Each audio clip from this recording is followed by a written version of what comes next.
Ingin mendapatkan kumpulan lengkap seputar Tanya Jawab bersama Buya Yahya? Dapatkan segera buku Buya Yahya Menjawab, berisikan kumpulan tanya jawab seputar problematika umat yang dikemas secara jelas, lugas, dan ringkas.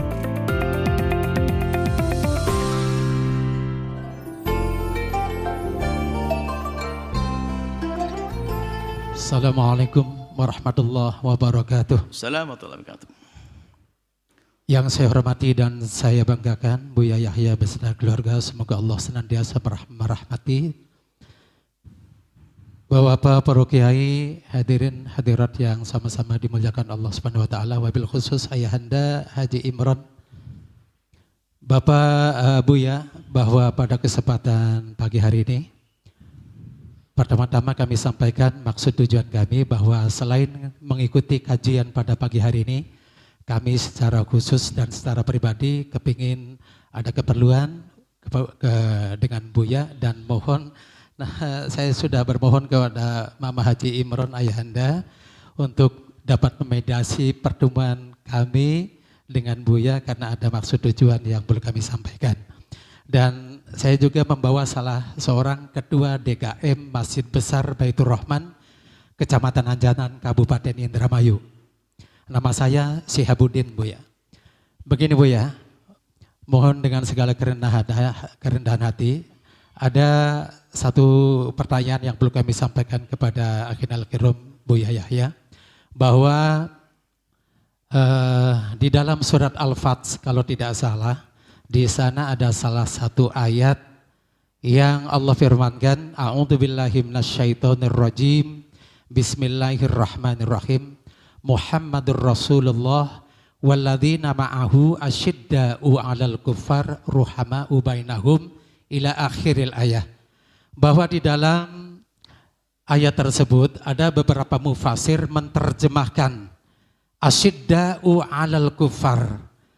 Ada mufasir yang menerjemahkan dengan makna keras terhadap orang-orang kafir, dan juga ada mufasir yang menerjemahkan kalimat asyidda'u 'alal kufar ini tegas terhadap orang-orang kafir. Sementara saya meyakini bahwa dua kata tersebut menurut saya secara pribadi dan meyakini itu benar adanya. Namun barangkali Buya mohon berkenan bisa menjelaskan apa maksud dari makna keras dan juga makna yang satunya lagi dengan asyidda'u 'alal kufar itu tegas terhadap orang-orang kafir.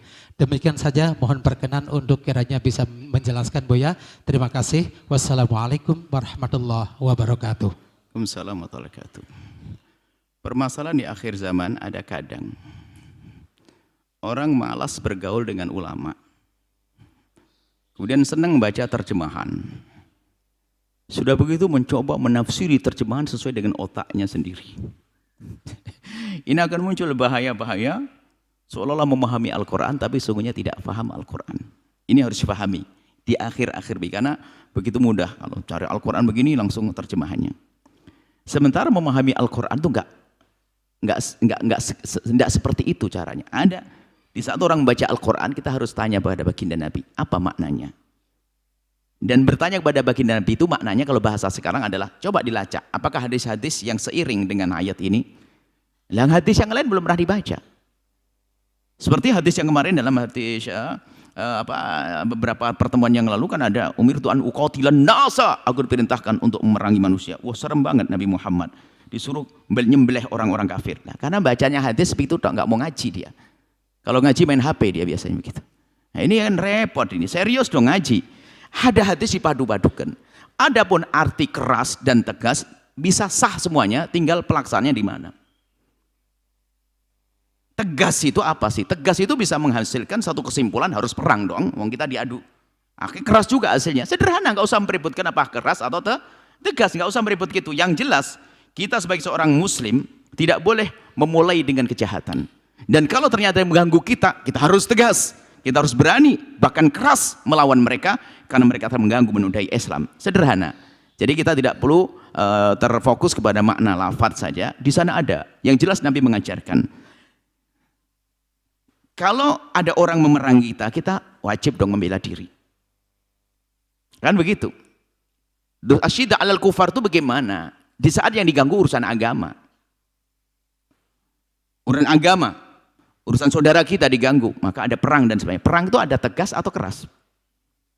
Dua-duanya dong. Kalau kita mukulnya pelan-pelan gak terpenggal lehernya lawan, keras juga itu. Tegas keputusan seorang komandan, ayo perang. Jadi sederhana. Ya, mohon ke depan kita tidak biasa apa? Ulama itu biasanya kalau menerjemahkan, karena bahasa Indonesia ini adalah tidak sekaya bahasa Arab, sehingga kadang menerjemahkan itu jadi bingung.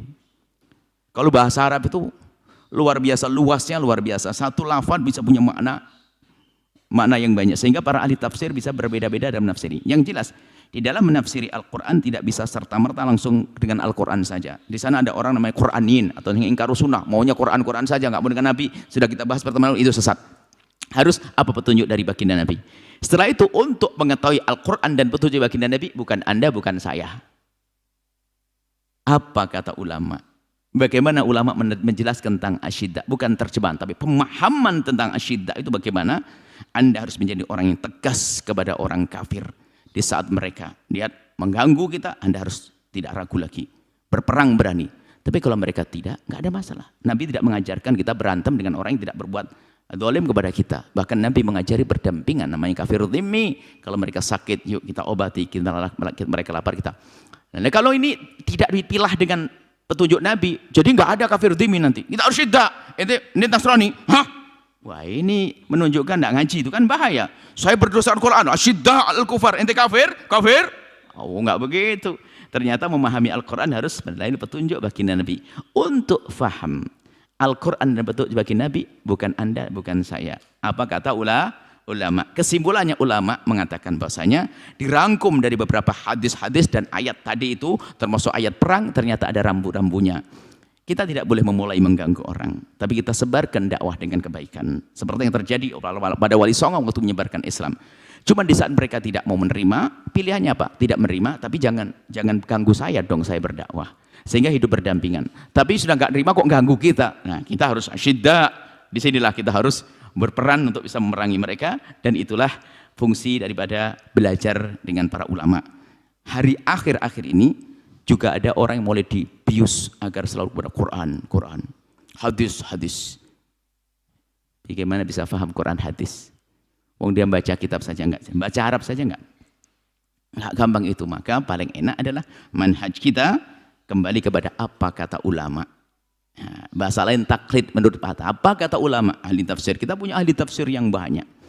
Bukan sekedar tafsir yang ringan Imam Suyuti dengan Jalaluddin As-Suyuti, Imam Jalaluddin Mahalli, kitab Jalalain. Bukan itu, masih kita punya tafsir. Ada lagi tafsir baru ini yang Masya Allah menarik. Anda harus membaca sebenarnya tafsirnya Syekh Sya'rawi, Khawatirnya Sya'rawi ini ditulis oleh akhir zaman. Tapi betul-betul merangkum makna-makna yang telah ditulis oleh ulama-ulama terdahulu. Kita baca kitab tafsir macam. Belum lagi Tobari, belum lagi tafsir yang lainnya Masya Allah. Ibnu Katsir, masih banyak tafsir-tafsir. Lah, kita semua, makanya termasuk majelis tafsir itu bukan dari kami, enggak. Saya ngintip perkataan para ulama, saya pilih, saya rangkum, saya hadirkan begitu saja. Jadi kita tidak boleh langsung hadis Nabi, ayat Al-Quran, lupa dengan ulama yang lebih tahu tentang Quran dan hadis Nabi. Insya Allah seperti itu. Semoga Allah menambahkan kecintaan kita kepada Al-Quran, kepada hadis Nabi, dan kepada ulama Rasulullah SAW. Allahu a'lam bishawab. Sahabat Al-Bahjah TV, setelah menyaksikan video ini, jangan lupa bersolawat kepada baginda Nabi Muhammad. Shollu ala Nabi Muhammad. Allahumma sholli alaihi wa ala alihi wa sahbihi.